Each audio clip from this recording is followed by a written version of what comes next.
गणपती बाप्पा मंगल मूर्ती, गणपती बाप्पा मंगल मूर्ती, मोरया रे बाप्पा। कहते हैं सच्चाई और भलाई का जमाना नहीं रहा, पर समाज में कुछ लोग ऐसे भी हैं जो इन बातों को बिल्कुल नहीं मानते। वो आज भी भलाई की राह अपनाते हैं, लेकिन कभी कभी उस राह पर भी कांटे बिछे होते हैं।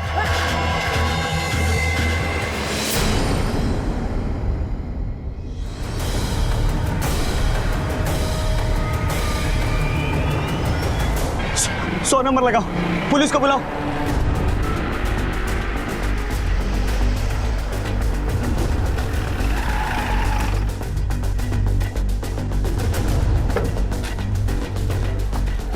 मैडम मरने वाली औरत का नाम सरिता चौहान है। उम्र लगभग 30-32 साल की है। मैडम ये हमारा खबरी है, राजेश चौहान, रिक्शा चलाता है। और उसकी बीवी घर के अगले वाले हिस्से में दुकान चलाती थी। दोपहर के वक्त दुकान बंद रहती थी। मारा कैसे? पेट में छुरे से वार करके। ये कौन है? मैडम ये पड़ोसी है, और उसके साथ जो बच्ची है वो राजेश चौहान की बेटी है। सबसे पहले उसने लाश को देखा था। आई आई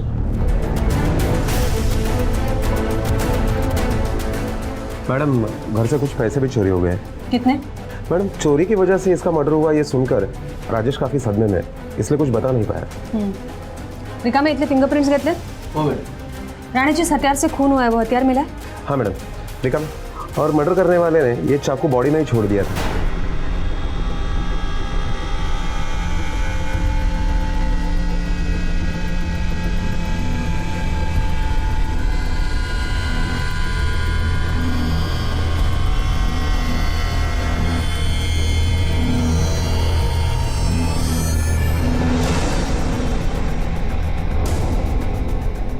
ये मूर्ति उठाओ जरा। ये भी? ये धूल के निशान से तो साफ पता चलता है ये मूर्तियां काफी दिनों से हिली नहीं है। अगर खून लूटपाट या चोरी के मकसद से होता तो ये चांदी की मूर्तियां वो जरूर ले जाता। उसने तो इन्हें हाथ तक नहीं लगाया। मैडम ये भी तो हो सकता है कि वो यहाँ तक पहुँचा ही नहीं हो, किसी की आवाज़ सुनकर जो कुछ हाथ में लगा वो लेकर भाग गया होगा। हाँ हो सकता है। बॉडी पोस्टमार्टम के लिए भिजवा दो। Okay madam. चुप हो जा मेरा बेटा। तुम्हारा नाम? मनोहर शिंदे मैडम, मैं इधर बाजू में रहता हूँ। बेटा आप अपने पापा के पास जाओ। मैडम ये राजेश चौहान हमारा खबरी है। कई गुनहगारों को पकड़ने के लिए उसने हमारी मदद की है। मुझे लगता है कि किसी ने बदला लेने के लिए उसके बीबी को मारा हो। नहीं राणे, अगर उसे बदला लेना होता तो वो राजेश का खून करता, उसकी बीवी का नहीं। एक काम करो, ये पड़ोसियों से पूछताछ करो और चेक करो ये सरिता कैसी औरत थी। Okay madam. मैडम ये पड़ोसी है, कुछ बताना चाहता है। बोला। मैडम एक दोपहर को 3:30 बजे की बात है। मैं सामान लेके घर पे जा रहा था, तभी मैंने एक औरत को सरिता ताई के घर से बाहर निकलते हुए देखा। अबे देख के चलना, कौन सी गाड़ी छूटी जा रही तेरी? अभी मेरे को पता नहीं था ना कि ऐसे कुछ मतलब होने वाला है। थैंक यू, आपने जो कुछ भी देखा हमें बताया। अगर आप सब लोग इसी तरह आगे बढ़ के पुलिस की मदद करेंगे तो क्राइम रेट ऐसे ही कम हो जाएगा। हाँ मैडम। मैडम एक रिक्वेस्ट है। कहिए। मेरे घर पे गणपति बप्पा आए हैं, अगर आप सब लोग अगर आके दर्शन कर ले तो मुझे बहुत अच्छा लगेगा। ठीक है।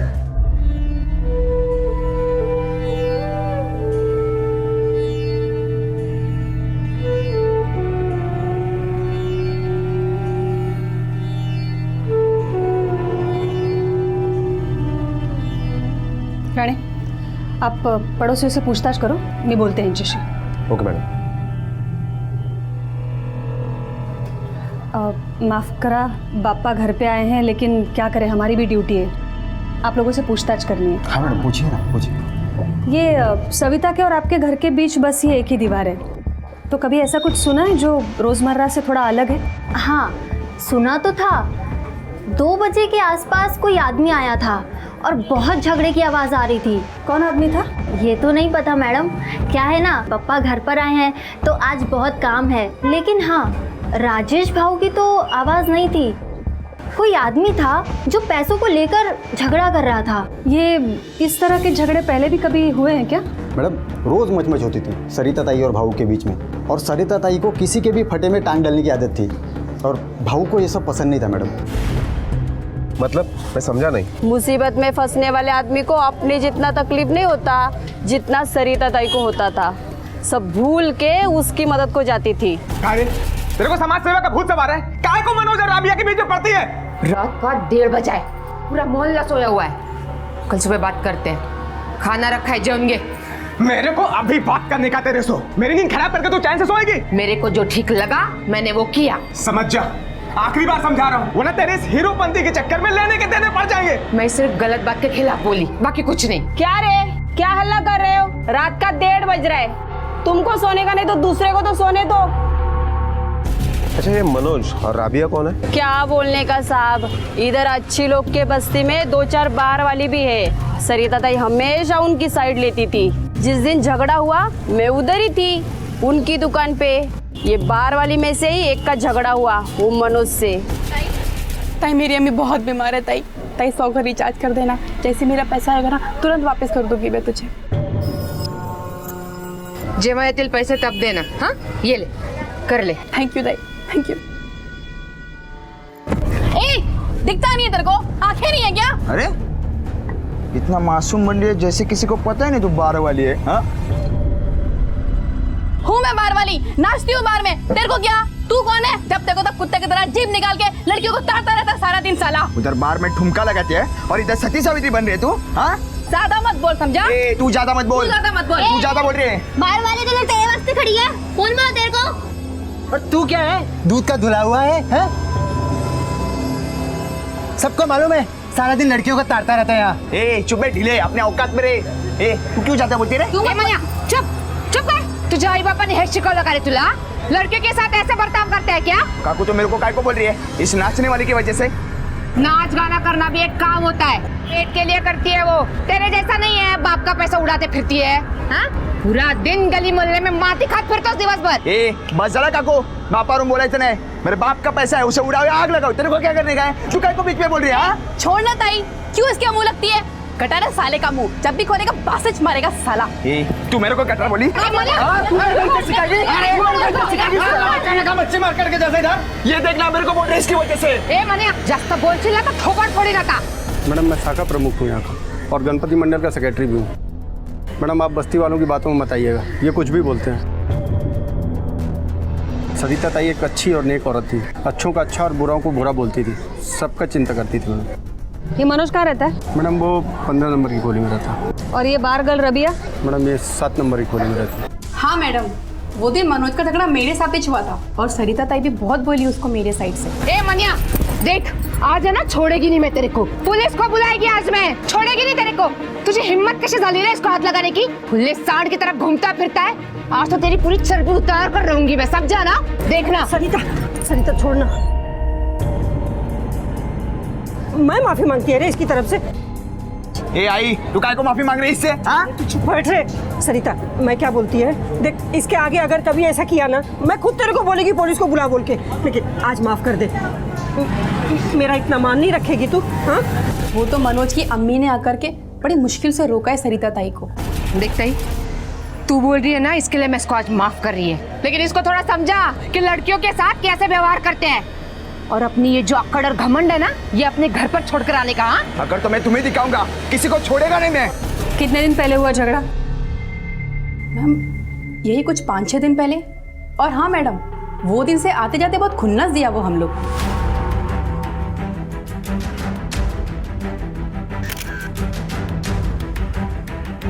साहब, मेरा मनोज ना आज ही इधर से गया। वो कल क्या है ना, उसके दोस्त की शादी है।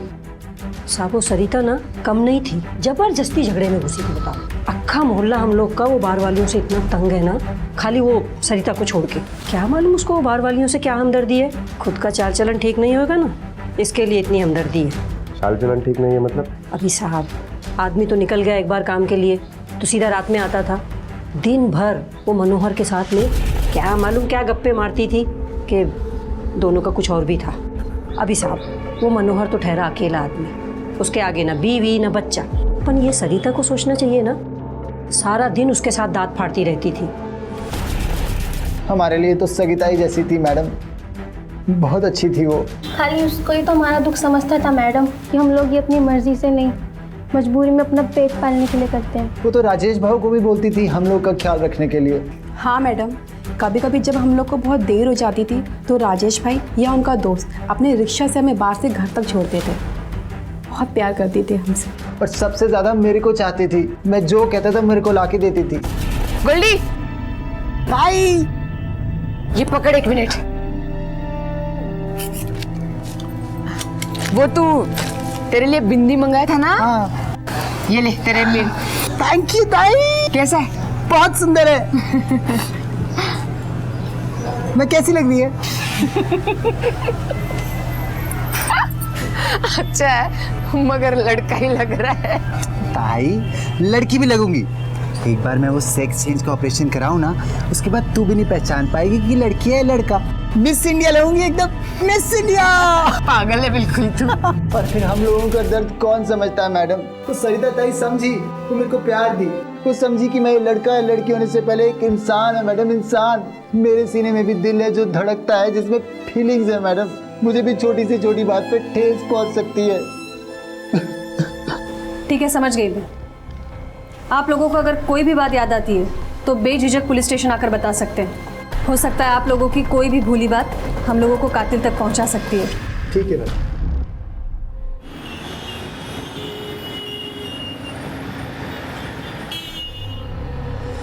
मैडम ये मनोज का फ़ोन लगातार स्विच ऑफ आ रहा है। हो सकता है कि उसकी माँ ने हमें झूठ बोला हो मनोहर और सरिता के अफेयर के बारे में, ताकि हम गुमराह हो जाए और मनोज को भूल जाए।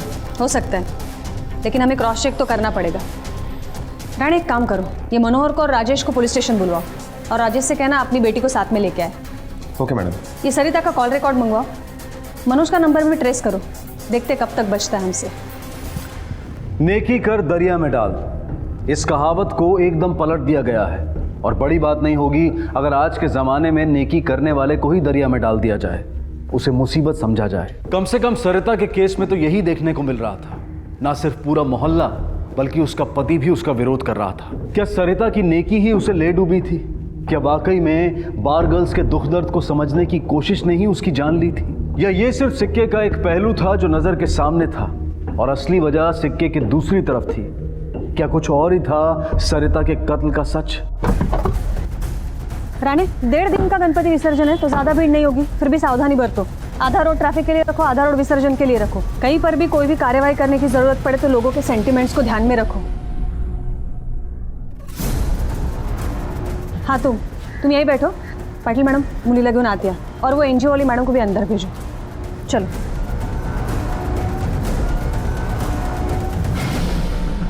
ये लो आपके लिए चॉकलेट।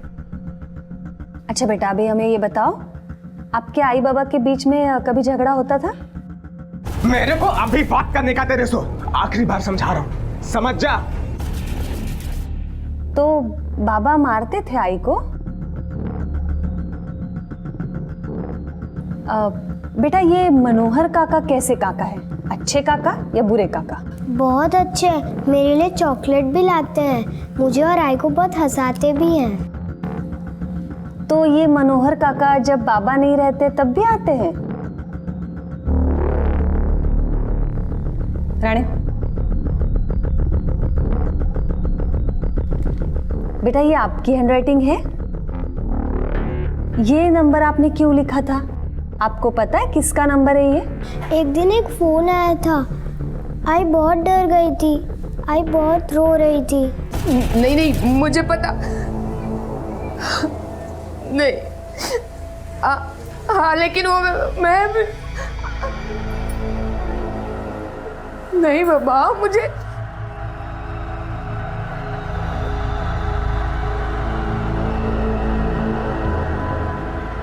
हाँ देख मैं तेरे से बाद में बात करती है। हाँ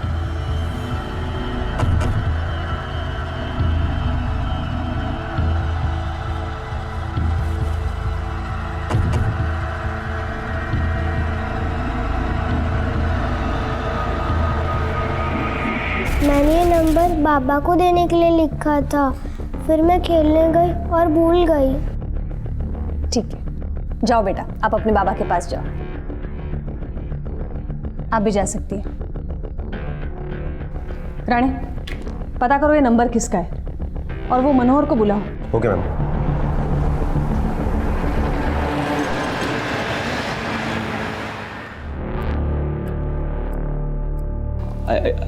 ऐसा कुछ नहीं चल रहा था मैडम। राजेश को तो भाव बोलता है मैं, तो सरिता मेरी भाभी हुई ना।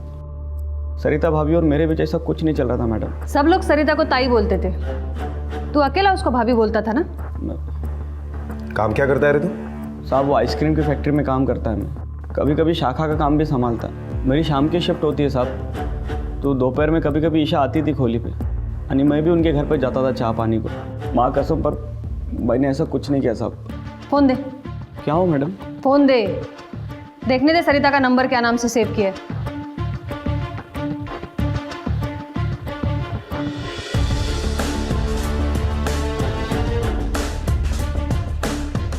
ये क्या है? ये फोटो ईशा ने निकाला था मैडम, उसने सेव किया था फोन में। सरिता को भाभी बुलाता था ना, तो उसका नंबर सिर्फ सरिता नाम से क्यों सेव है? मैडम वो मैडम वो जो बच्ची ने नंबर नोट किया था उसका पता चल गया है। उसका कॉल लोकेशन चाहत बार बता रहा है। निकल, और शहर से बाहर जाने की कोशिश मत करना, समझा ना? निकल अभी।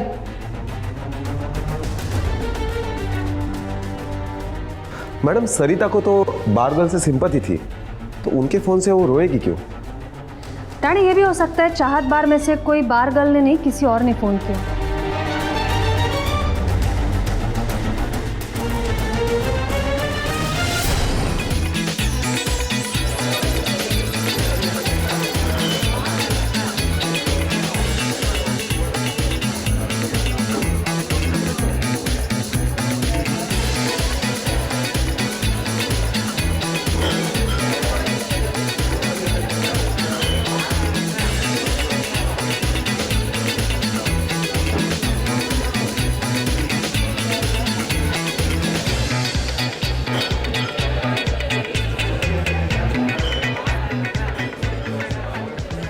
मैं तेरे को बोल रही है ना, सेठ को बोल मेरी पगार से काट लेगा, लेकिन पैसा दे मेरे को अभी। एक बार नहीं बोला मतलब नहीं। चल जा अभी। मेरे को पैसा चाहिए बस, मेरे को चाहिए तो चाहिए बस। क्या प्रॉब्लम है क्या? सलाम मैडम, सलाम साहब। नहीं कोई प्रॉब्लम नहीं है, हम लोगों का तो ये रोज का है। आप लोग इधर कैसे? तेरे से मिलने नहीं आए, तेरे मैनेजर से बात करने हैं। चल निकल तू। ठीक है, सलाम। हमें तुम्हारे बार के 5 सितंबर के शाम के 4 और 5 के बीच में के सीसीटीवी फुटेज देखने हैं। जी हाँ, आइए।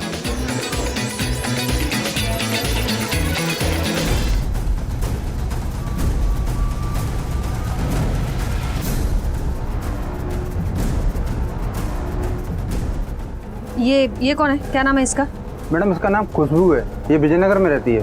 क्या ये खुशबू राबिया, सबा और गोल्डी के साथ रहती है? नहीं साहब, पर उसी एरिया में रहती है, अलग रूम लेके। बुलाओ जरा इसे। मैडम ये तो आज काम पे नहीं आई। इसका फोन आया था कि 2-3 दिन काम पे नहीं आएगी। रानी घर से उठा लाओ इसे, देखते किस बात की छुट्टी मना रही है।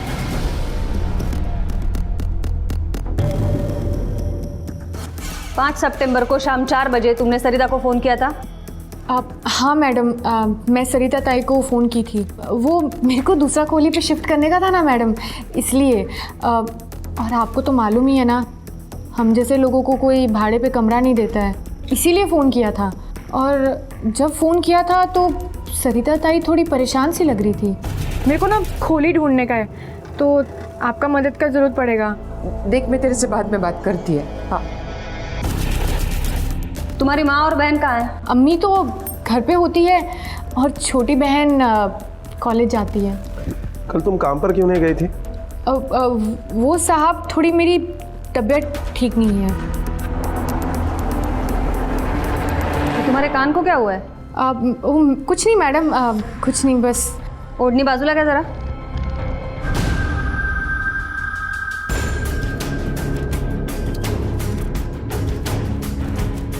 बोलो। वो मैडम उस दिन जरी वाला दुपट्टा पहना था ना, तो इस वजह से अटक गया था, तो थोड़ा सा कट गया है। अब डॉक्टर को दिखा दिया था मैंने, बस 2-4 दिन पट्टी लगेगी, और फिर ऐसे पट्टी में मैं बाहर में कैसे नाचेगी मैडम। किस डॉक्टर से करवाई है पट्टी? वो मेरे घर के बाजू में ही है अस्पताल, वहाँ से। रानी, ये खुशबू के घर के पास वाले क्लिनिक से पता करो कि वो वहाँ वाकई गई थी या नहीं गई थी। और हाँ, ये फोरेंसिक लैब से रिपोर्ट मंगवाओ तुरंत। हो सकता है सरिता के कपड़ों पर उसके खून के अलावा किसी और का भी खून मिले। जगदीश का कहना था कि सरिता के घर से कोई लड़की मुंह ढककर निकली थी। इसका मतलब है वो लड़की खुशबू है? मे बी, क्योंकि उसने जो कान फटने का बहाना किया है उस पर थोड़ा शक हो रहा है मुझे। मैडम, ये रहे सरिता के कॉल रिकॉर्ड्स। इसके मुताबिक खुशबू का कॉल लगभग 34 सेकंड का था। मतलब खुशबू ने जो हमें कहा वो सही था, और ईशा के मुताबिक कॉल काफी लंबा था। इसका मतलब है रानी, ये सरिता खुशबू के कॉल के वजह से नहीं बल्कि उसके पहले जो कॉल आई थी उसके वजह से रोई है, क्योंकि ये कॉल कुछ 1-2 मिनट का नहीं, पूरे 12 मिनट का है। और ईशा ने हमें बताया भी था कि सरिता बात करते हुए अंदर चली गई थी। पॉसिबल है कि सरिता ने वो कॉल अंदर जाने के बाद कट किया हो और बाहर आते समय वो खुशबू के साथ बात कर रही हो। ईशा ने वही लंबा कॉल समझकर ये नंबर नोट किया हो। रानी, पता करो खुशबू से पहले किसने कॉल किया था, और मनोज के बारे में कोई इन्फॉर्मेशन मिलते ही मुझे बताओ। Okay madam.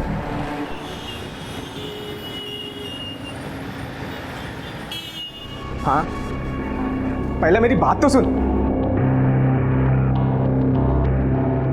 ज्यादा घाई मत कर, सुनना। अरे हड़बड़ी किया ना सब बिगड़ जाएगा। हेलो, अरे सुन। बाबा, आप मेरे लिए दूसरी आई ला रहे हो? मैडम, पोस्टमार्टम रिपोर्ट के मुताबिक सरिता का खून दोपहर 1 से 4 बजे के बीच में हुआ, और सरिता के अलावा उसके कपड़ों पर और किसी का खून नहीं मिला। रिका, मैंने उस हॉस्पिटल में पूछताछ की तो डॉक्टर का कहना है कि खुशबू वहां गई थी पट्टी करवाने के लिए।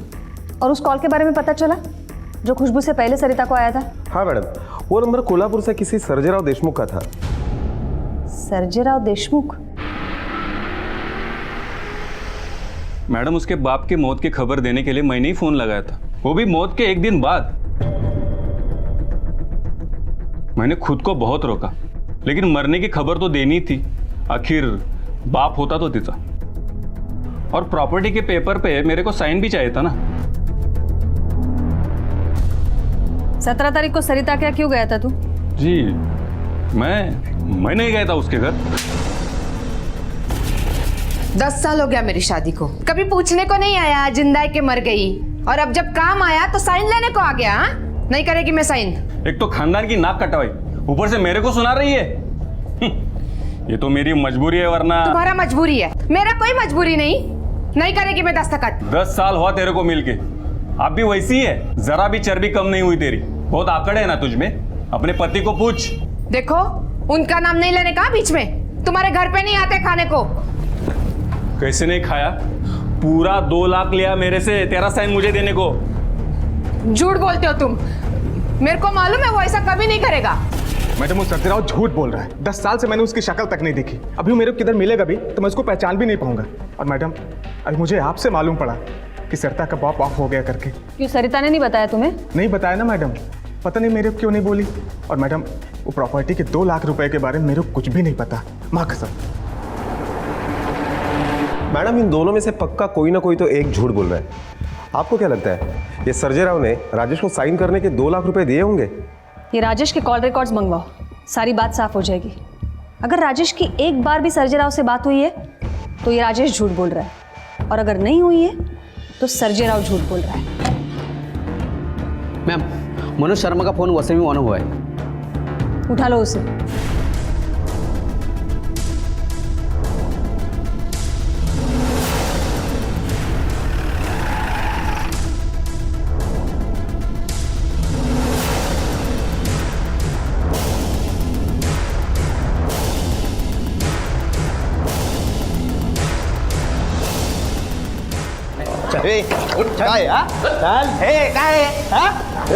सर, साहब काय को मार रहे हैं मेरे को? मैंने कुछ नहीं किया है साहब, आई शपथ मैंने कुछ नहीं किया है। सभी लोग बोलते हैं कि मैंने कुछ नहीं किया, लेकिन जो सच में कुछ नहीं करते ना, वैसे पुलिस से भागते नहीं है। सब कौन बना? मैं भागा था, मैं दोस्त के शादी में गया था। शादी में गया था कि दहेज में गया था? वहां का होकर रह गया तू?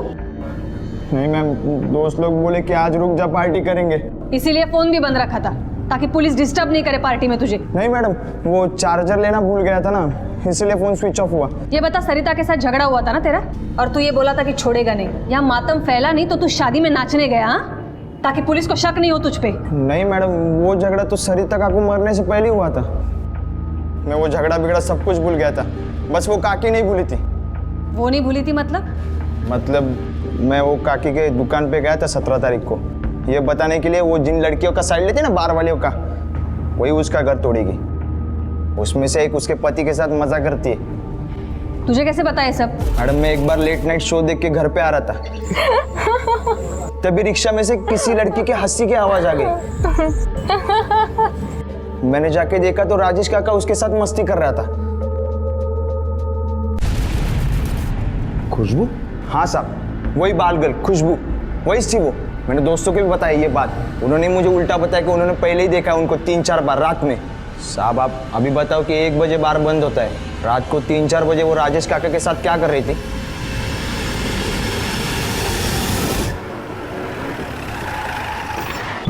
मैडम, राजेश फरार है। What? गणपति विसर्जन की वजह से मैं पूरी रात उसी के एरिया में ड्यूटी पर था। उस दरमियान लगभग 5 बार मैं उसके घर पर गया। आखिर में सुबह 5 बजे मैं उसके घर पर जाने के बाद देखा, तब तक वो घर पर भी नहीं लौटा था। उसकी बेटी ईशा कहाँ है? वो मनोहर के घर पर है। इसका मतलब सर्जेराव सच बोल रहा था कि राजेश को उसने 2 लाख रुपए देकर साइन किया है। इसी डर की वजह से राजेश भाग गया।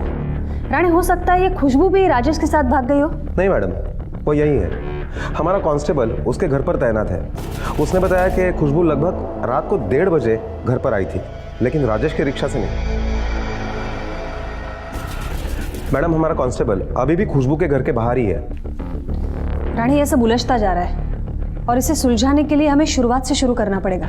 काम करो रानी, तुम वो क्लिनिक जाओ जहाँ से खुशबू ने अपना कान सिलवाया था, और वहाँ के CCTV फुटेज में वो ऑटो का नंबर ढूंढने की कोशिश करो जिससे खुशबू वहाँ आई थी। Okay madam. शिंदे, खुशबू और राजेश के कॉल रिकॉर्ड्स लेके आओ जल्दी।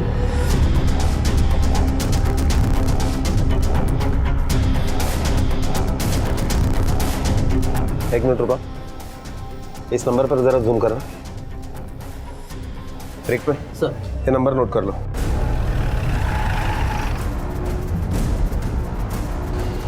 जरा। जी साहब। इस लड़की को तूने छोड़ा था? जी हाँ साहब। कहाँ से लिया था उसे? साहब वो विजयनगर से। सर पे दुपट्टा ओढ़ के बैठी थी साहब। मैंने उसको पूछा भी क्या हुआ, तो उसने अपना फटा हुआ कान दिखाया। फिर मैंने अपना रिक्शा भगाया साहब और उसे दवाखाने छोड़ दिया। हमें लेकर चल जहाँ से तूने उसे लिया था। ठीक है साहब। मैम, राजेश और खुशबू के कॉल रिकॉर्ड्स, दोनों के बीच में आउटगोइंग और इनकमिंग का कोई रिकॉर्ड नहीं है। लेकिन इस एक नंबर पे तो काफी कॉल किए खुशबू ने। पता करो ये नंबर किसका है। Yes ma'am. एक मिनट रुको, ये खुशबू का घर है क्या? उसने यहीं से रिक्शा ली थी? नहीं साहब, वहाँ से रिक्शा ली थी, वो उधर से, और वो घर से निकली थी। वो रास्ते में किसी से टकराई भी थी, फिर मेरे को आवाज़ दी, फिर वहीं से रिक्शा पकड़ी। मैडम, वो नंबर किसी मयंक चौबे के नाम पे रजिस्टर है, और मयंक चौबे और खुशबू इनका एड्रेस भी सेम है। हो सकता है ये दोनों बहनें हो। हाँ राणे, बोला। मैडम, ऑटो ड्राइवर ने कंफर्म किया है कि खुशबू उस दिन सरिता के ही घर से निकली थी, और हमारा कांस्टेबल जो खुशबू के ऊपर नजर रखे हुए था, उसने कहा है कि खुशबू अभी अभी मैटरनिटी क्लिनिक गई है। पता करो वहाँ क्यों गई है वो।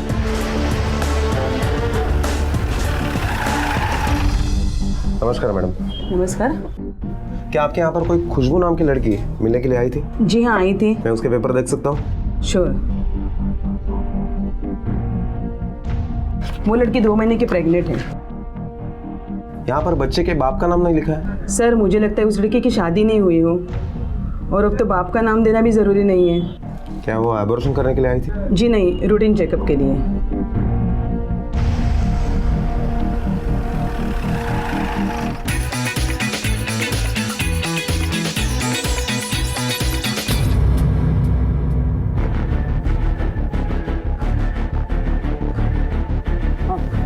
क्या ये डांस बार दोपहर में भी चालू रहता है? हाँ साहब, लंच में भी लोगों को भूख लगती है तो आ जाते हैं डांस देखने। अच्छा, ये तुम्हारे बार में एक लड़की काम करती है खुशबू, उसका किसी के साथ लफड़ा है? नहीं साहब, हम में से तो ऐसा किसी को नहीं मालूम। अरे सुनो, यहाँ ये खुशबू का किसी के साथ लफड़ा है क्या? इन्हें तो कुछ नहीं पता। लेकिन तुम लोग एक साथ काम करते हो, एक ही बस्ती में रहते हो, तुम्हें तो पता होगा। कैसा मालूम होगा साहब, वो इधर किसी के साथ मिक्स नहीं होती। गोल्डी को मालूम होगा, गोल्डी की और खुशबू की आपस में अच्छी जनती थी। गोल्डी? बुलाओ उसे। साहब वो तो छुट्टी पे है, वो नहीं मिलेगा इधर। हाँ बोल रहा था कि कोई तो उसका ऑपरेशन होने वाला है। अच्छा, किसी के साथ भी उसका कुछ कांटेक्ट होता है तो उसे बोला पुलिस स्टेशन आए, ठीक है? पुलिस के शक की सुई राजेश और खुशबू पर आकर रुक गई थी। इन दोनों के पास ही सरिता चौहान के कत्ल का मकसद था। पुलिस की थ्योरी के मुताबिक राजेश और खुशबू का अफेयर था। खुशबू मां बनने वाली थी और इन दोनों को एक होने से रोकने में सिर्फ सरिता ही एक रोड़ा थी। पर जैसे ही राजेश को पता चला कि सर्जे राव से लिए 2 लाख की भनक पुलिस को लग चुकी है, वो फरार हो गया था। पुलिस की इस थ्योरी में कितना दम था ये कहना मुश्किल था, क्योंकि अभी तक पुलिस के हाथ कोई भी पुख्ता सबूत नहीं लगा था।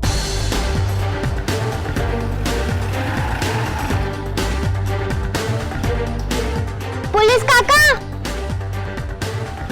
काका काका, आई भी चली गई, कल से बाबा भी घर पे नहीं आए, कहाँ है वो? बेटा हम भी उन्हें ही ढूंढ रहे हैं। काका आप उनको बता देना कि मैं उनका घर पे इंतजार कर रही हूँ। कैसे कुछ पता चलेगा ना, हम उन्हें जरूर बता देंगे। पुराने मैडम, खुशबू को लेके आओ। साहब क्या क्या खुशबू ने? वो तुम्हें हम अभी नहीं बता सकते। हाँ मैडम, मैं गई थी सरिता ताई से मिलने, लेकिन मैंने उसे नहीं मारा मैडम। मारने नहीं गई थी तो क्या ये बताने गई थी कि तुम्हारा उसके पति के साथ चक्कर चल रहा है? हाँ मैडम, यही बताने गई थी मैं वहां पे, और ये भी कि मैं राजेश के बच्चे की मां बनने वाली हूँ। लेकिन जब राजेश ने मुझे बोला कि ये बच्चा गिरा दो, तो मैं सरिता ताई के पास ये सोच के गई कि वो मेरे बच्चे को अपना लेगी। लेकिन जब मैं वहां पहुंची तो ताई,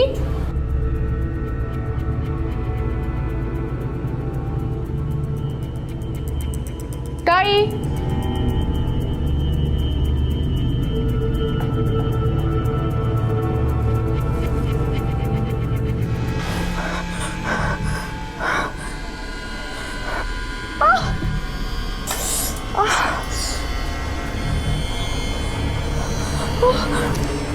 मैं तो कभी सपने में भी नहीं सोची मैडम कि ऐसा कुछ होगा करके। तुम्हारा और राजेश का अफेयर था ना? फोन तो करती होगी तुम उससे। कौन से नंबर पर फोन करती थी? 4444144245। इस नंबर पर? ये मेरी बहन महक का नंबर है, फिर राजेश ने ले लिया था, उसके बाद फिर खुद यूज करने लग गया। रानी, महक के नंबर पर राजेश को ट्रेस करो, अभी वो हमें कंफर्म मिलेगा। Okay ma'am.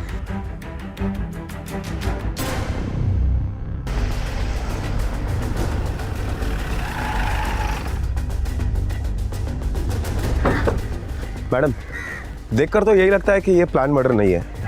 किसी ने राजेश को यहाँ पर बुलाया मिलने के लिए और फिर उसे मार डाला। ये पत्थर राजेश के सर में डालकर उसे मारा गया है। और कुछ एविडेंस? हाँ मैडम, ये राजेश की रिक्शा के पास एक कान की बाली मिली। मैडम मुझे लगता है कि खुशबू ने राजेश को मारा है। नहीं रानी, सरिता को मारकर खुशबू को फायदा हो सकता है, लेकिन राजेश को मार के कोई फायदा नहीं। और वैसे भी अपने सब कांस्टेबल 24 घंटे उस पर नजर रखे हुए हैं, वो कैसे और कहाँ यहाँ आके उसका खून करेगी? मैडम, राजेश के दूसरे नंबर के कॉल रिकॉर्ड मेल पर आ गए। ये एक नंबर पे तो राजेश ने पिछले महीने 28 तारीख से लेकर ये महीने की 15 तारीख तक काफी फोन किए। किसका नंबर है ये? मैडम ये तो सर्जेराव का नंबर है। तो इसका मतलब है राजेश और सर्जेराव के बीच में बात होती थी, तो सर्जेराव सच बोल रहा था, उसने राजेश को 2 लाख रुपए दिए थे। और मैडम सरिता के मर्डर के वक्त उनके घर से चोरी भी हुई थी। रानी, इसका मतलब ये दोनों खून उसी 2 लाख रुपए के लिए हुए हैं। पता करो वो कौन इंसान है जिसको पैसों की इतनी ज़रूरत है कि उसने उसके लिए 2-2 खून तक कर दिए।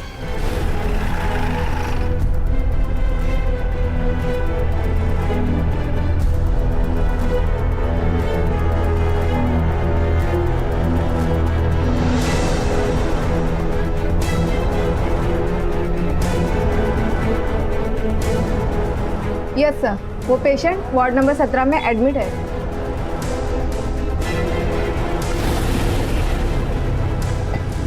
साहब आप यहाँ? अब तेरा ऑपरेशन हम करेंगे और तू सोच भी नहीं सकता कि हम तुझे क्या बनाने वाले। रिका में सर क्या? चल।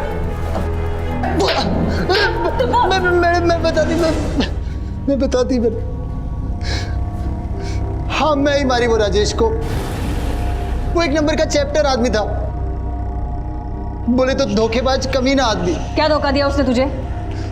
मैडम वो राजेश मेरे को सरिता ताई को मारने के लिए 3 लाख रुपए की सुपारी दिया था। बोला सरिता ताई को मारने के बाद कबाड़ में पैसा रखा होगा, वो ले जाना। गोल्डी, गोल्डी, आई मैं ऊपर हूँ।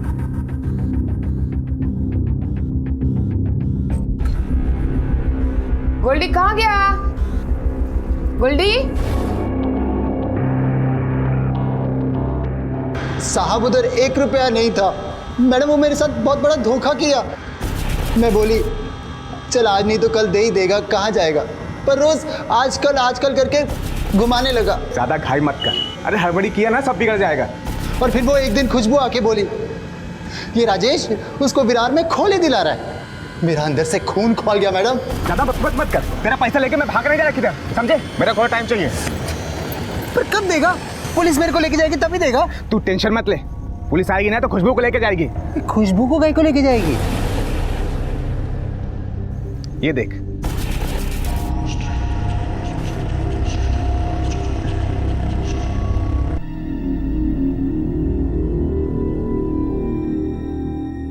उषाणी आई थी वहां पे जब तू सरिता के मार के गया ना वहां से, उसके बाद। और पुलिस मेरे पे शक करेगी ना तो मैं बोल देगा कि मेरे को वहीं पड़ा मिला। बहुत ही चैप्टर आदमी निकला रे तू। पर तू ये सोचा कि अगर मैं पुलिस के पास जाके बोली तो? मैं पुलिस का खबरी हूँ, एक बार बोल दिया ना कि सुपारी खुशबू ने दिया था तेरे को, तो तू तो बस गया अंदर। इसलिए मेरे को काम धंधा करने दे, शांति रख, तेरा पैसा मैं दे दूंगा। चल इधर से भाग, निकल।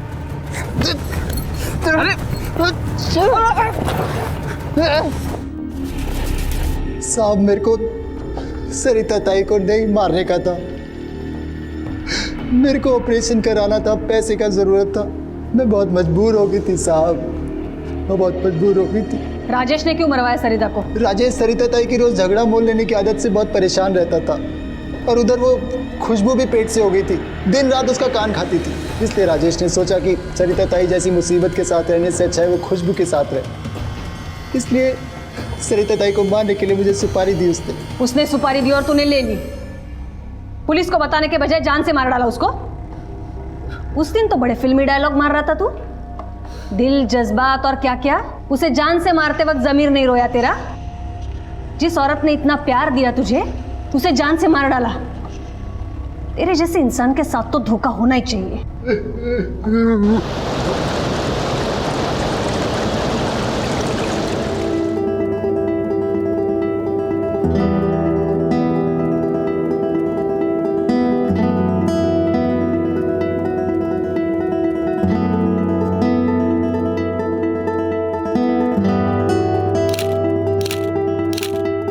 प्रतिमा, इस तालाब की खासियत पता है? लोगों का कहना है ना कि इसकी। अच्छा पतिदेव, अब हनीमून में ज्ञान ही बांटते रहोगे या कुछ खिलाओगे भी? क्या खाओगी?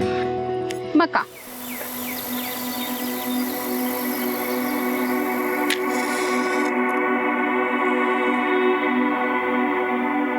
हीरा, हैंडपंप से 1 बाल्टी पानी लेके आ। हो आई, लाती हूँ मैं। आई मैं भी चलूंगा पानी भरने।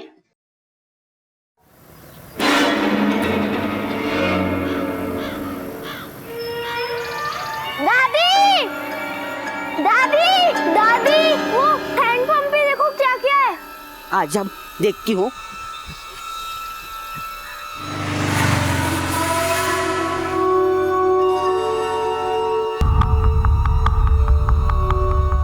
ताला लगा है। पानी चाहिए क्या?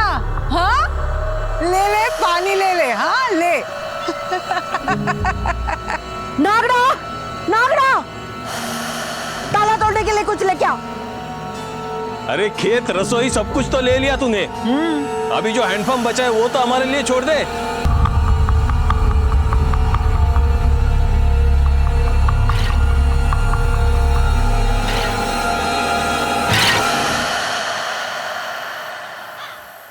खड़ा होके मुंह क्या देख रहा है?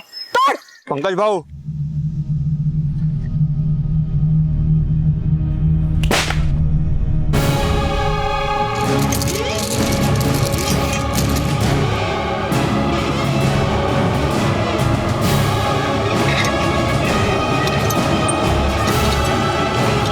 ना वक्त देखती है ना जगह, कभी भी किसी भी वक्त आ सकती है, लेकिन जब मौत आती नहीं दे दी जाती है तो उसकी जगह, वक्त और वजह तीनों इंसान तय करता है। कौन थे वो लोग जिन्होंने पंकज और प्रतिमा की गोली मारकर हत्या कर दी थी, और क्या वजह थी इस हत्याकांड की? कोई आपसी रंजिश, कोई हादसा, या फिर एक सोची समझी चाल? आई, बहुत देर हो गया, अंदर जाओ टीवी देखने। नहीं नहीं बेटा, दादी ने मना किया ना अंदर जाने के लिए। मैं किचन में जा रही हूँ, तू ना गेहूं के पास रुक, बारिश आए तो मुझे बता देना, ठीक है?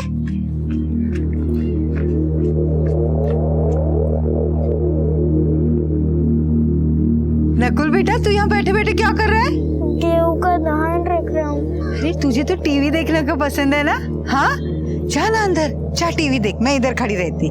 आई ने मना किया है। अरे कुछ नहीं रे, मैं बोल दूंगी तेरी आई को। हाँ, चामुंडाय नमः, ओम गिलिं चामुंडाय नमः, ओम गिलिं चामुंडाय ऋक्षा नमः, ओम गिलिं चामुंडाय नमः ऋक्षा नमः। पूजा बंद करो पूजा। बाबा रुक जाइए ना, बाबा रुक जाइए, बेटे से गलती हुई, बच्चे से गलती हो गई, माफ कर दो। कोई फायदा नहीं, सब भंग हो गया। आज का मुहूर्त खत्म, मैं अगले मुहूर्त पे आऊंगा। बाबा, बाबा, तू? हाँ, जाने दो ना, आई बच्चा है, तू अंदर क्यों आया? हाँ, मना किया था ना, तो जा जा जा।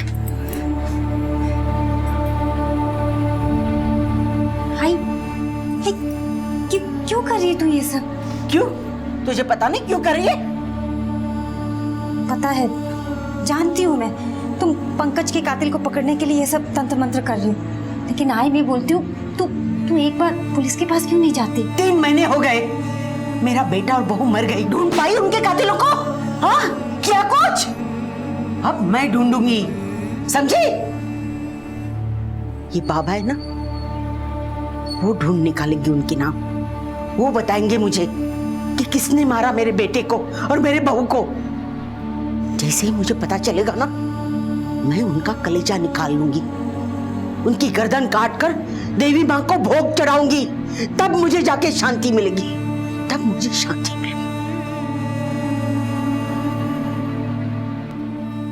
अरे 1000 रुपए से मुंह में फेंक के मारूंगा, पैसे दे रहे। 1000 रुपए मांग रहा प्रकाश को, अरे ऐसा वैसा समझेगा मेरे को? है संभल के,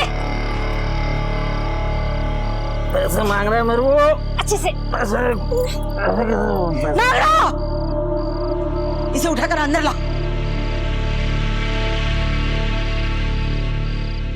बेवड़ा पीना है, बेवड़ा पीना है, क्या करते हैं? आई बस करना, देना, वो वैसे भी होश में नहीं है। निकम्मा कहीं का, मेरा गलत बेटा मर गया, अगर भगवान तुझे उठा लेता ना तो ज्यादा अच्छा होता, समझा?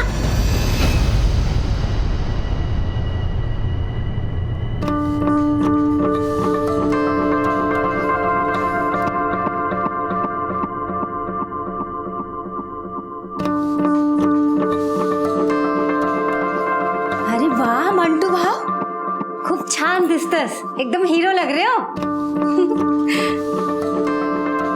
अरे नागड़ा, एकदम चकाचक कपड़े पहन के कहाँ निकल रहा है तू? हैं? नागड़ा शादी मना रहा है। क्या बोला? शादी मना रहा है? अबे तेरे को मालूम है हम तेरे को नागड़ा क्यों बोलते? बचपन में खेत में हमको तू नंगा मिला था, नंगा, तब से हम तेरे को नागड़ा बोलते हैं। तेरे को शादी करना है तो तेरे लिए भी फिर नागड़ा की नागड़ी लाना पड़ेगा हमको। नागड़ी दुल्हन लानी पड़ेगी तेरे लिए। बिल्कुल नहीं, मैं मंटू भाव के लिए एक छान सी मुर्गी लेके आऊंगी, खूबसूरत, है ना? अरे इसको तो इसकी जैसी लड़की लानी पड़ेगी। नागड़ा जैसा भी है, पर तेरे जैसा बेवड़ा तो नहीं है। क्या बोला? अरे काई नहीं, जाओ दिया ना। बेवड़ा बोलो मेरे को। बेवड़ा तो बेवड़ा ही बोलेगा ना, और क्या बोलेगा? हाँ, दिन भर खराटे मारते रहता है, जो कुछ करना है मुझे करना पड़ता है, अकेली को। हाँ, चलो बाहर आके देखो कल रात में मैंने क्या करके रखा है। आजा जरा देख। हाँ, इसकी तो मैंने बैंड बजा के रखी है अभी। हाँ, ये क्या लगा के रखा है रात के रात में? हाँ, हिम्मत नहीं किसी हाथ लगाने की। तू तो नरक में जाएगी। अरे तेरे को मालूम पड़ा पंकज को किसने मारा? मालूम पड़ा तेरे को? अरे जिस दिन पता चलेगा ना, तेरी काली जबान खींच के काट डालूंगी। जा लेके जा, तेरे बड़ा है। जब देखो झगड़ा करती रहती है। जाओ दे ना आई, वो तो है ही ऐसे ही मच मच करती रहती है। तू बैठ जा, शांत हो जा। पंकज के लिए कोई कुछ बोले मैं बर्दाश्त नहीं कर। आई मैं जानती हूँ, लेकिन कुछ फायदा है चिल्लाने का? देख कल इंदु ताई और तिलक भाऊजी आ रहे हैं, उसकी तैयारी करते हैं, ठीक है? जा।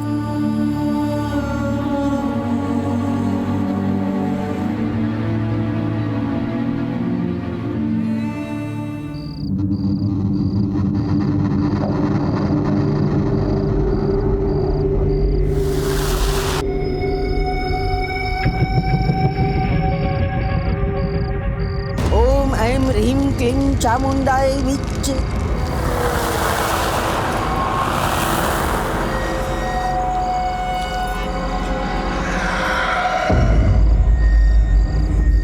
जवाब दे मुझे, मेरे सवाल का जवाब दे। तेरा बेटा और बहू का खूनी कौन है?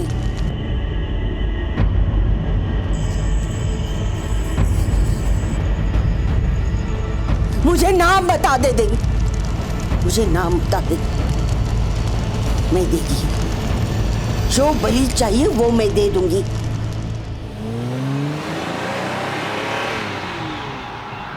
बस बस बस बस यही। अरे भाजी नमस्ते। और कैसे हो? बढ़िया बढ़िया बढ़िया बढ़िया। इंदु संभाल के। या आओ। सुखीरा कैसे हो? अरे राहु दे आ गई अपनी आई की याद। मेरे बच्चे आ गई आई की याद, और ये यहीं रहेगी जब तक बच्चा नहीं हो जाता, आपके साथ। सच? हाँ भाजी। हाँ ये गाड़ी मस्त है आपकी, एक चक्कर मार के लेके आओ क्या? चल। ओ भाऊ या ना बाहर आओ ना, आ जाओ। क्या चल रहा है? आ जाओ। हाँ उन्हें थोड़ा आराम तो करने दो, चाय नाश्ता होने दो। बस काम धाम तो कुछ है नहीं, निकम्मा कहीं का। आई अरे जावई बाबू या ना तुम्ही आज चला, ये बेटा।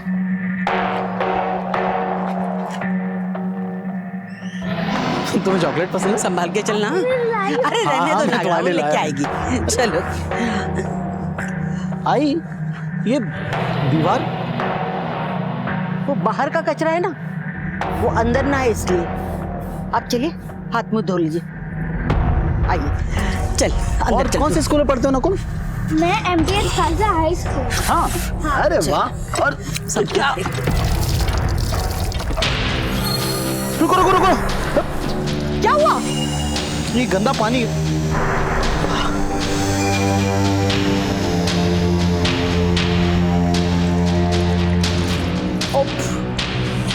तेरी हाँ ये सारी तेरी करतूत है ना, तेरी करतूत है। मैं बहुत अच्छे से जानती हूँ। घर में बैठे बैठे तुझे छोड़ दे।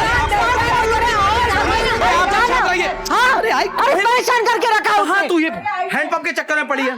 तू चिंता मत कर, तू नलके का जमाना आ गया, मैं लगवा दूंगा नल का, चिंता मत करो। इतना गुस्सा नहीं करते। इंदु संभाल क्या जरूरत थी बाहर दिखावा करने की? अगर आई ने सच में नलका लगवाने के लिए कह दिया तो कहाँ से पैसा लेकर आएंगे आप? अरे मैं तेरी आई के सामने फेंक रहा था। तो ये सब छोड़, हमारे लिए जरूरी है वो पेपर पे साइन करवाना, बस तू साइन करवा ले। हाँ करवा लूंगी। तो बस पेपर पे साइन करवा ले, फिर मैं 2 दिन बाद आके तुझे ले जाऊंगा। बाय। पद्मा के एक बेटे की मौत हो चुकी थी, दूसरा शराबी, और एक बेटी इंदु। और इंदु घर आई भी तो अपने साथ एक खुदगर्ज मकसद लेकर। पड़ोस में जेठ का परिवार, उससे भी 36 का आंकड़ा। अजीब सा था यह परिवार। हर शख्स यहाँ किसी गलत रास्ते पर चलता हुआ नजर आ रहा था। पर अफसोस की बात है कि कोई ये नहीं समझता कि गलत रास्ते पर चलकर सही अंजाम कभी नहीं मिल सकता, और कभी कभी तो मुसीबत कम होने की बजाय एक बड़ा और भयानक रूप ले लेती है।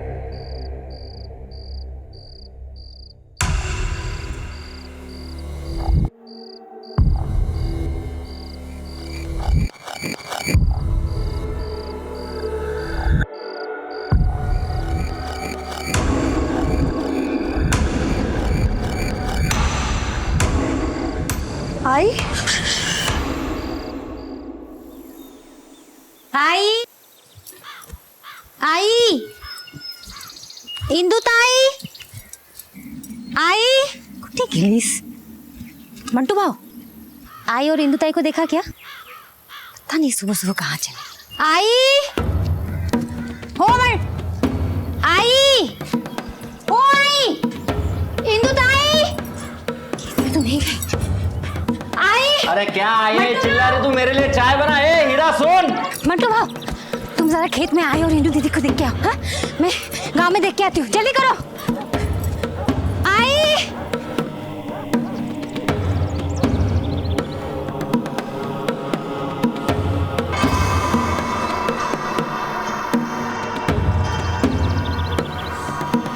मंटू भाव, हे मंटू भाव, आई मिली क्या? मैं टीवी देखते रहोगे, आई को ढूंढोगे भी नहीं? ए हीरा, तू काय को टेंशन ले रही है? हाँ? आई है वो, आई को कुछ नहीं हो सकता। एक काम कर, मेरे को और वो नकुल को सुबह से बहुत भूख लगी है, पोहे बनाओ जा। जो खाना है ना खुद ही बना लो, मैं जा रही police station. Police station? Mantu भाव चला, लो कर करा।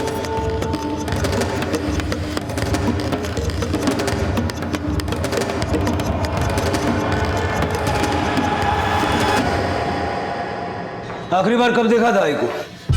कल रात को हम सब साथ में खाना खाए। सुबह में उठे तो देखी वो दोनों घर में नहीं है साहिब। हमने पूरा गांव ढूंढ लिया और अरे इंदु अपना फोन भी घर पे भूल गए साहिब। ये कौन? हमारे लिए काम करता है साहब, मंटू भाव। साहब आई बिना बताए कहीं नहीं जा सकती साहब, जा ही नहीं सकती वो। जा ही नहीं सकती मतलब? उनको पता है आई के बिना हमारा घर नहीं चलता, चल ही नहीं सकता ऐसा है।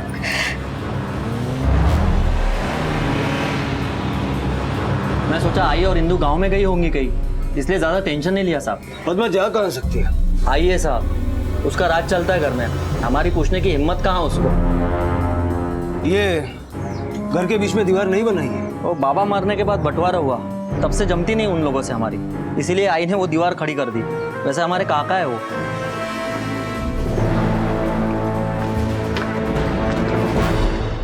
गलती हुआ मेरे से जो मैं उसको इधर गांव में छोड़ के गया। और आप लोग जरा अपना स्पीड बढ़ाओ, स्पीड। मेरा पहुंचना बहुत ऊपर तक है। हरीश सावंत का बेटा हूं मैं, हरीश सावंत का, समझ में आया? देखिए चीखने चिल्लाने से कुछ नहीं होगा, हमें अपना काम करने दीजिए। जैसे कुछ खबर मिलेगी हम आपको बताएंगे। अभी आप जाइए, जाइए। सर हरीश सावंत 2 बार विधायक रह चुके हैं, काफी बड़ा नाम है उनका। सर कहीं ऐसा तो नहीं विधायक की बहू सोचकर इंदु को किडनैप कर लिया हो? पर बेटी के साथ मां भी तो गायब है राजेश, दोनों को, वो भी घर से किडनैप करने की वजह तो होनी चाहिए। वैसे सर दुश्मन भी तो घर के अंदर ही थे, वो दीवार की उस तरफ। प्रकाश ने बोला तो था उनसे बनती नहीं है। कुछ मत पूछो साहब, मोतीलाल के मरने के बाद सब कुछ बटा, घर, पैसा, खेत सब बटा, लेकिन ये मनुष्य हैंडपंप को नहीं बांट पाए। लड़ाई तो रोज होती रहती थी साहब, और देखिए ना ये जबरदस्ती पद्मा ने ये इधर दीवार बना दी। पद्मा के बारे में ना हमको कुछ नहीं मालूम, किधर जाती है, क्या करती है, कुछ पता नहीं है। हाँ लेकिन वो तंतर मंतर रोज करती रहती है। अच्छा, तुम्हारी सास ये सब तंत्र मंत्र कर रही थी, पहले क्यों नहीं बताया? वो सब मैंने सोचा था कि कब से कर रही थी? साहिब जब मेरे देवर पंकज और भाभी की मौत हो गई ना, उसके बाद से आई ने ये सब चालू कर दिया था। साहब मैं बोलता हूँ आई का भेजा सटक गया होगा, भाग गई कहीं पर। नहीं साहिब ऐसा नहीं हो सकता, ऐसा होता तो इंदुताई का क्या, वो तो पेट से भी थी। आई उसकी और बच्चे की जान खतरे में नहीं डालेंगे साहिब।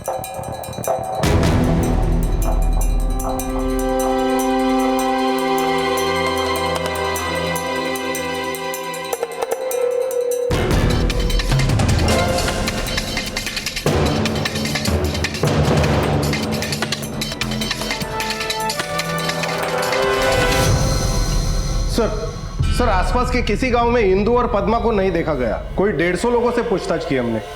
राजेश मुझे कल से एक बात खटक रही है, ये प्रकाश थोड़ा अजीब सा आदमी है। घर से एक नहीं 2 लोग गायब है, उसकी माँ गायब है, उसकी बहन गायब है। ना तो ये हमारे पास कंप्लेंट लिखवाने आया और अगर उसकी माँ के बारे में पूछो तो ऊपर टांग बकता है। इस प्रकाश के बारे में और इन्फॉर्मेशन निकालो। और लोनावला पुलिस स्टेशन से ये भी पता करो कि पंकज और प्रतिमा के मर्डर के इन्वेस्टिगेशन का क्या स्टेटस है। सर।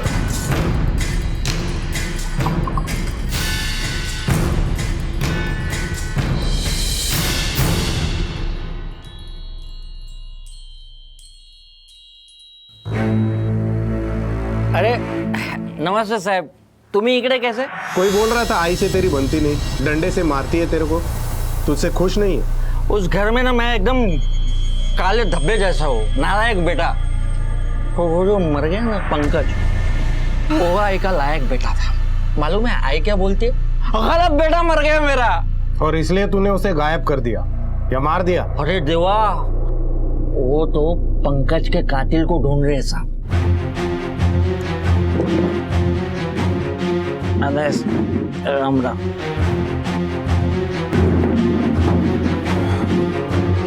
इस पर नजर रखो। चल।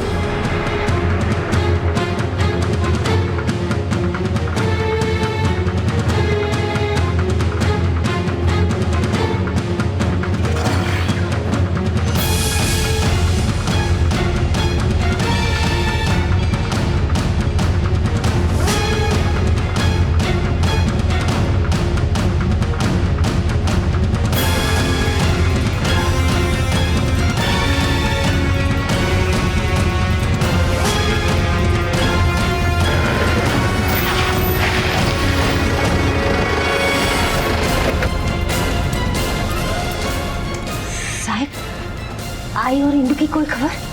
पति कहाँ है तुम्हारा? वो तो सुबह से निकल गए घर से।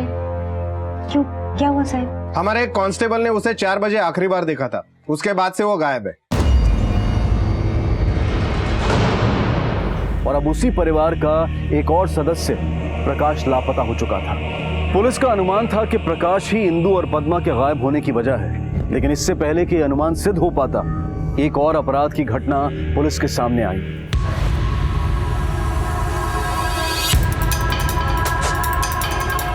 सर, प्रकाश की गाड़ी सुरजागढ़ के पास एक वीरान जंगल में खड़ी है।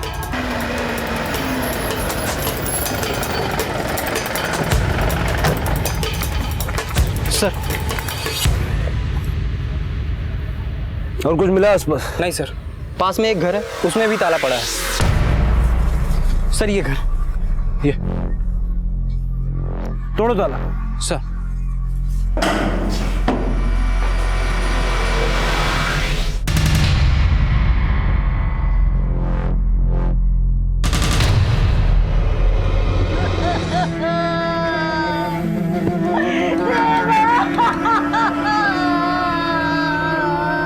अरे क्या हो गया रे?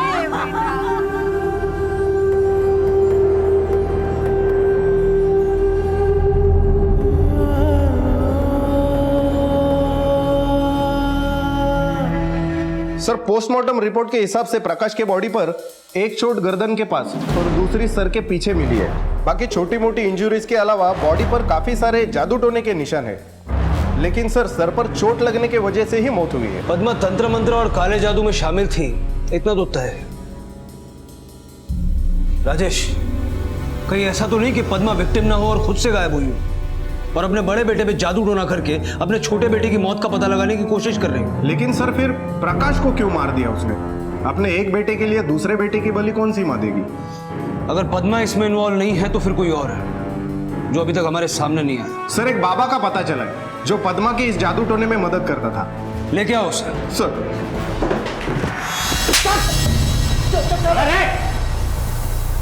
क्या करवा रहा था तू पद्मा से? कहाँ गायब किया उसको? मैंने कुछ नहीं किया साहब, मेरा तो उससे लेना देना ही खत्म हो गया साहब। साहब वो खुद ही मेरे पास आई थी साहब, वो खुद ही बोली मेरे बेटे के कातिल का पता लगाना है साहब। साहब माँ कसम साहब, मैंने उसे बेवकूफ बनाया और उससे पैसे हट लिए साहब। पर वो एक रोज ओम ह्रीं क्लीं चामुंडाय नमः, ओम ह्रीं क्लीं चामुंडाय नमः। ये लो, इसे काटो, इसमें से लाल रंग निकलेगा, फिर होगी तुम्हारे बेटे की आत्मा से बात। मगर इसके लिए तुम्हें 5000 रुपए का चढ़ावा चढ़ाना होगा। लो, ओम ह्रीं क्लीं चामुंडाय नमः, ओम ओम ह्रीं क्लीं चामुंडाय नमः। ओम ह्रीं क्लीं चामुंडाय नमः। ओम ह्रीं क्लीं चामुंडाय नमः।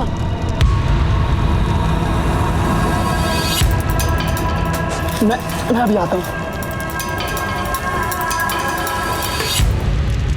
तूने नींबू में रंग नहीं मिलाया, कचरा कर दिया। अच्छा खासा मौका था मेरे पास आज 5,000 रुपए कमाने का। अब दोबारा वापिस जाकर बात संभालनी होगी। ओम ह्रीं क्लीं चामुंडाय नमः। किसको बुद्धू बना रहे हो? हाँ, मुझे पैसा इतने हाँ, मेरी भावना से चल रहा है। मेरी समझ से हाँ, क्या चल रहा है? क्या चल रहा है? क्या चल रहा है?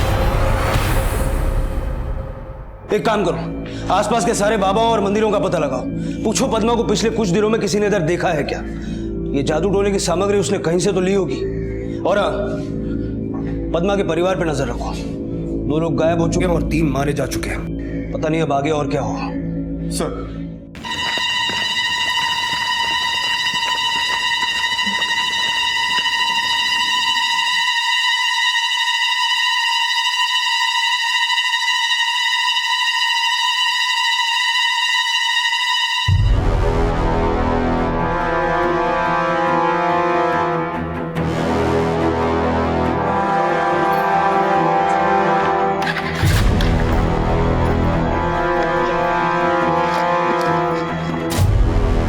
कौन है तू?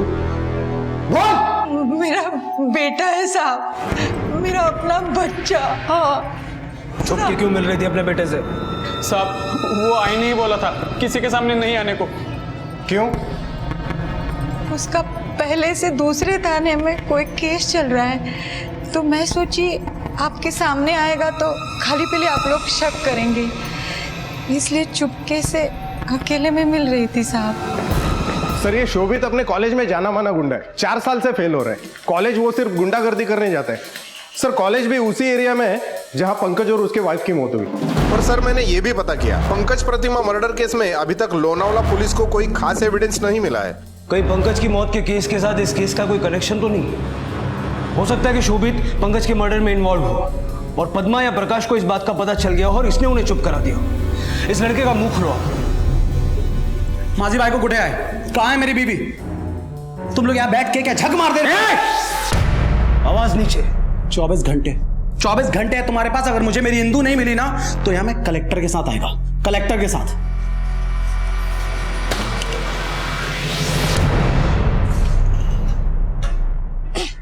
मंटू भाव, ओ मंटू भाव जल्दी आओ, भीग जाएगा ये।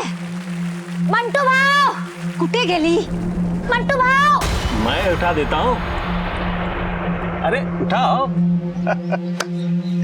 मुझे बताओ कि इतना सब झगड़े के बाद क्या फायदा हुआ? कुछ नहीं। अब किराया इकट्ठा करना है, खेत देखना है, फसल देखनी है। अकेली लड़की कैसे कर पाओगी ये सब? और अकेली विधवा इस गांव में कैसे रह पाओगी? आपको मेरी फिक्र करने की कोई जरूरत नहीं है। वैसे भी 1-2 दिन में आई वापस आ ही जाएगी। अब तक तो आई नहीं।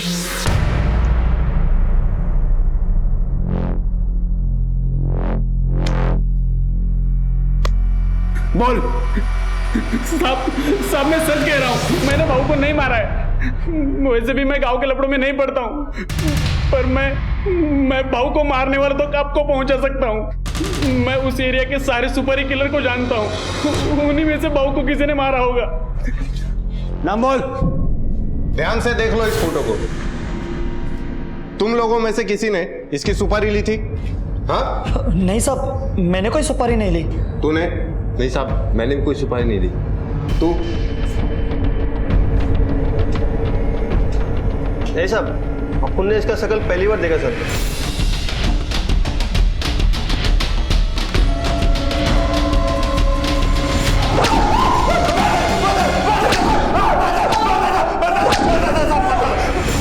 साहब मैंने सुपारी लिया था साहब। वो मैं जानता हूं। सुपारी दी किसने थी? बात क्या है? कलेक्टर को लाने वाला था ना 24 घंटे में। अब देखता हूं मर्डर के चार्ज से तुझे कौन बचाता है। तूने पंकज की सुपारी दी ना?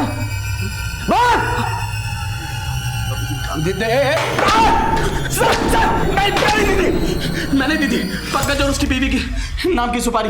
क्यों? आप सिर्फ हम नाम के अमीर थे, हमारे पास एक्चुअल में एक फूटी कौड़ी भी नहीं है। जो भी था वो सब गिरवी रखा हुआ था। सोचा था कि हिंदू से शादी करके हाथ में कुछ पैसे आ जाएंगे, लेकिन वो भी काफी नहीं थे। पंकज, हिंदू, पद्मा, इन तीनों के नाम पे एक बड़ा प्लॉट है। प्रकाश तो पहले ही बेवड़ा था। बाबा मोतीलाल ने अधिकतर जमीन इन तीनों के नाम पे कर दी थी। मुझे वो प्लॉट चाहिए था किसी भी कीमत में। प्रकाश साइन करने के लिए तैयार नहीं था। पद्मा और हिंदू से तो मैं साइन करवा लेता, इसलिए मैंने पंकज को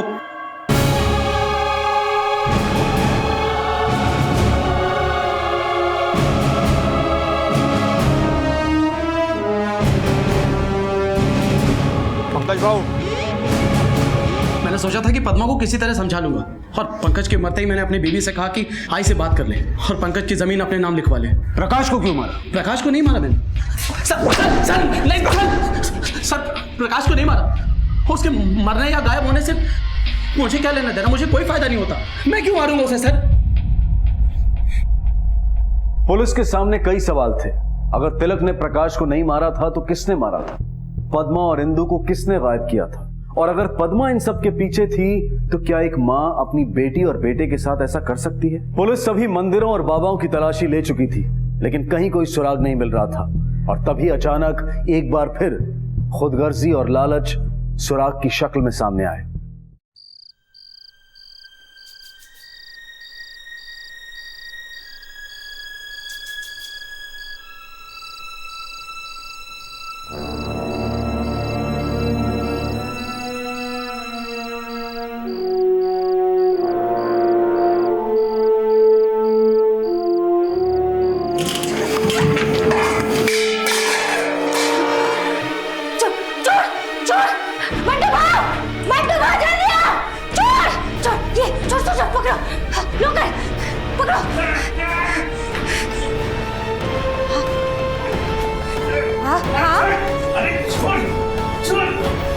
साहब, मैं तो उसे सिर्फ ये दिखाना चाहता था कि वो अकेली कुछ नहीं कर सकती। मैं तो चाहता था कि डर के मारे वो अपनी जमीन की भागीदारी मेरे हाथ में दे दे, लेकिन मेरे को क्या मालूम था कि वो साला नागड़ा मेरे को इतना मारेगा। देखो साहब कितना मार रहा है, देखो मार डालना था जैसे मार रहा था। देखो साहब, देखो।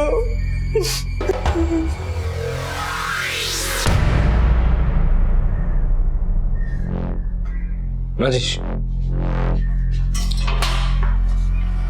प्रकाश के पोस्टमार्टम की फाइल लेकर मेरे केबिन में आओ। सर, तो उसमें एक हिट यहाँ है गर्दन पे और दूसरा यहाँ सर के पीछे, जो कि बार बार एक ही जगह पूरी ताकत से किया गया, ठीक उसी तरह जिस तरह नागड़ा ने चरण लाल पे हमला किया। हिस्ट्री निकालो इस नागड़ा की। Yes sir.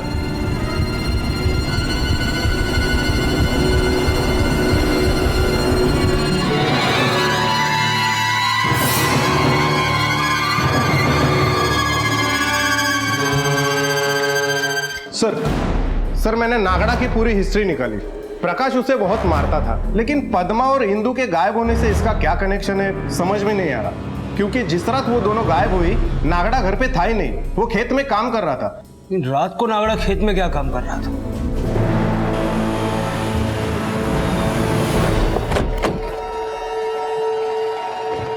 सर, ये यहां से लेके वहां तक ये पूरा पद्मा का खेत है।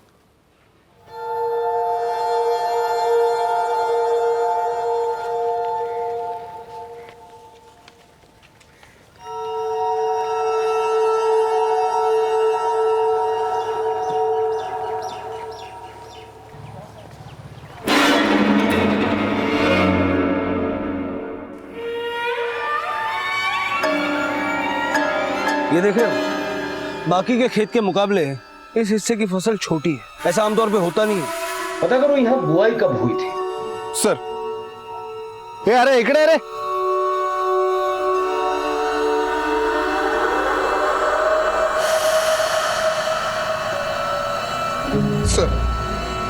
सर, जिस रात को पद्मा गायब हुई उसके कुछ दिन पहले ही पूरे खेत की बुआई हो चुकी थी। सर, तो फिर रात को नागड़ा खेतों में क्या काम कर रहा था? नागड़ा रात को खेत में काम नहीं, कुछ और ही कर रहा था। यहाँ की खुदाई कर रहा हूं।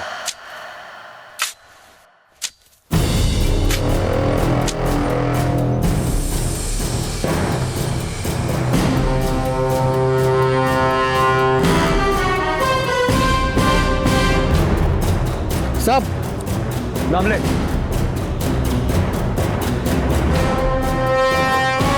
सर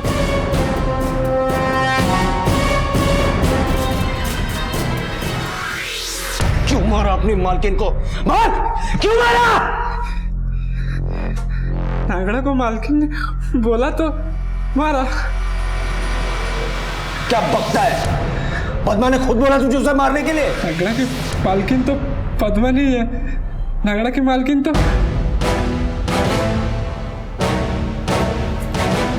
आई, हम लोग जा कर रहे हैं। कब बस, यहाँ से बहुत दूर जा रहे हैं। हाँ? चल चल रोक कर।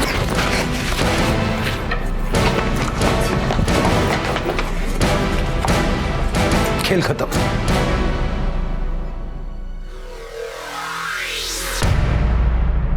नागड़ा को अपनी तरफ कैसे किया तुमने? बहुत आसान है साहिब, आप उससे कुछ भी करा सकते हो, बस उसको अपने असली नाम से पुकार के। अरे वाह मंटू भाव, खूब छान दिसतस, एकदम हीरो लग रहे हो। हीरा नागड़ा को मंटू भाव बोलती थी, कभी नागड़ा नहीं बोला, नागड़ा का मजाक भी नहीं उड़ाया। प्रकाश नागड़ा को पीटता था और पद्मा देखती थी। हीरा नागड़ा को भाव बोलती थी, दिल से मानती थी। हीरा ने नागड़ा की शादी का भी वादा किया था। मैं मंटू भाव के लिए एक छान सी मुर्गी लेके आऊंगी, खूबसूरत। तो जो हीरा ने बोला नागड़ा ने किया। मारा क्यों? जमीन जायदाद के लिए? नहीं साहिब, मुझे उसका कुछ नहीं चाहिए था। फिर? मेरी जिंदगी उसकी मुट्ठी में कैद थी सर, शादी के बाद भी और शादी के पहले भी। पहले भी मतलब? तिलक की शादी के लिए जब लड़कियां देखी जा रही थी तो मुझसे भी मिला था।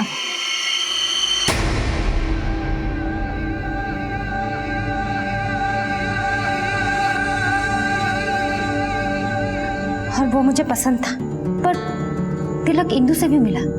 और उधर पद्मा मेरे घर आए अपने बेटे प्रकाश का रिश्ता लेकर, ये जानते हुए भी कि उसका बेटा एक नंबर का शराबी और निकम्मा है। तिलक की फैमिली की बुराई कर करके उसने मेरी और तिलक की शादी तोड़वाई और अपने पियक्कर निकम्मे बेटे के साथ मेरी शादी करवाई, और उधर इंदु और तिलक की शादी करवाई। और ये बात मुझे हाल ही में पता चली। आई, उस जमीन पर मेरा भी तो हिस्सा है ना। यहाँ मैं कौन सी दौर से गुजर रही हूँ तुझे पता है ना। पर आई, मेरा बेटा गुजर गया है और तुझे अपने हक की पड़ी है। मुझे मालूम है ये तू सब किसके कहने पर बोल रही है। तेरे पति ने बोला ना तुझे, हाँ बोल, लेकिन ये मत भूल तिलक से तेरी शादी मेरी वजह से हुई है, नहीं तो उसकी शादी हीरा से होने वाली थी। भूल गई तो? ये हिस्से विस्से की बात फिर से मत करना, जब वक्त आएगा मैं खुद दे दूंगी। इस बात का फिर से कोई जिक्र मत करना, हीरा सुन लेगी तो बवाल मच जाएगा, समझी? जब मुझे ये सब पता चला तो मेरा खून खौल उठा। मैंने तय कर लिया मैं इन दोनों से बदला जरूर लूंगी।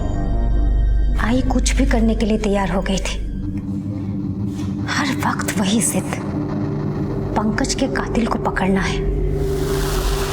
मैंने भी उसका फायदा उठाया, उसे बोला एक शक्तिशाली तांत्रिक है जो आत्माओं से बात कर सकता है। तांत्रिक पर आई का विश्वास बढ़ाने के लिए मैंने पहले से ही घर की कुछ कुछ बातें उस तांत्रिक को बता के रखी थी। थोड़े समय में ही उस तांत्रिक ने आई को अपनी बातों में फांस लिया था।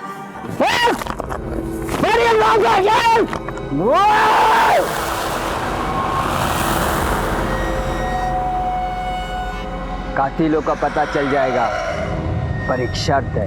कैसी शर्त बाबा? मुझे ऐसी शक्ति चाहिए जो आजन्मी है। ला पाएगी? हाँ, कोशिश करूंगी। तेरी बेटी बिंदु के पेट में बच्चा है, ला पाएगी उसको?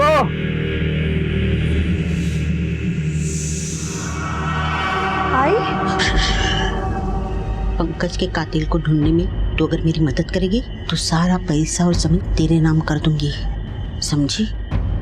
मेरे कहने के मुताबिक तांत्रिक ने आई और इंदु को खेत में बुलाया पंकज की आत्मा से बात करने के लिए, लेकिन मैं उन लोगों से पहले ही पहुंच गई थी खेत में तैयारी करने के लिए।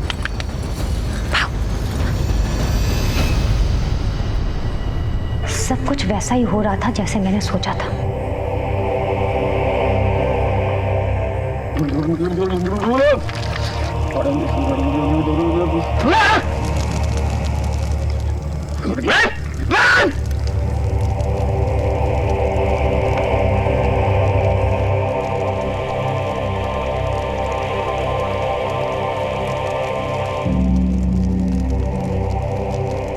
पीस को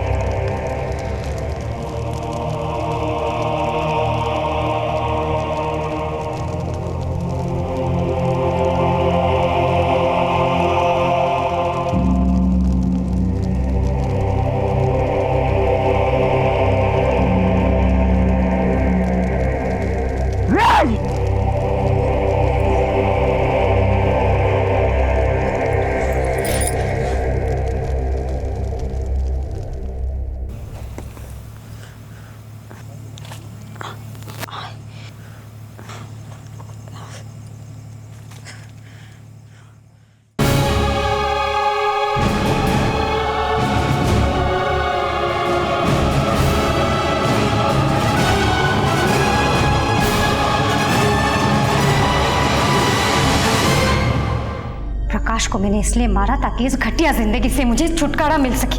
और ये तंत्र मंत्र का नाटक तुमने इसलिए रचा ताकि हम गुमराह हो जाए और हमारा शक पद्मा पे रहे। तुमने सोचा होगा कि पद्मा की लाश तक तो पुलिस कभी नहीं पहुंच पाएगी, लेकिन गुमराह हम नहीं, गुमराह तुम हुई।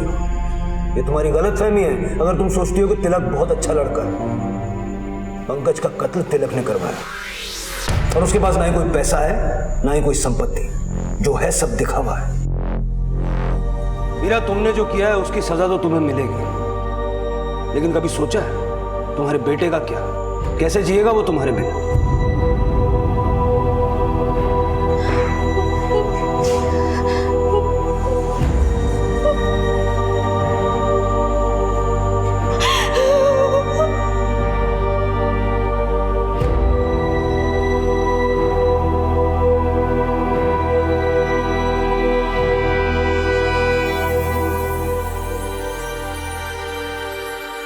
पद्मा ने अपने मरे हुए बेटे के कातिलों को तलाशने की लालसा में अंधविश्वास का सहारा लिया, जिसका फायदा उठाया बदले की आग में जल रही हीरा ने।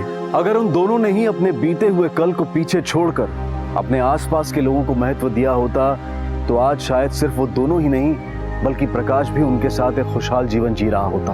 अब मैं अनूप सोनी आपसे विदा लेता हूं, फिर मुलाकात होगी अगले एपिसोड में जुर्म की एक और कहानी के साथ। तब तक अपना और अपने परिवार का ख्याल रखें और देखते रहें क्राइम पेट्रोल डायल 100। सबक एक को सीख हम सबको। जय। क्राइम पेट्रोल के और भी दिलचस्प कहानी देखने के लिए हमारे चैनल को सब्सक्राइब करें और बेल आइकॉन दबाना न भूलें।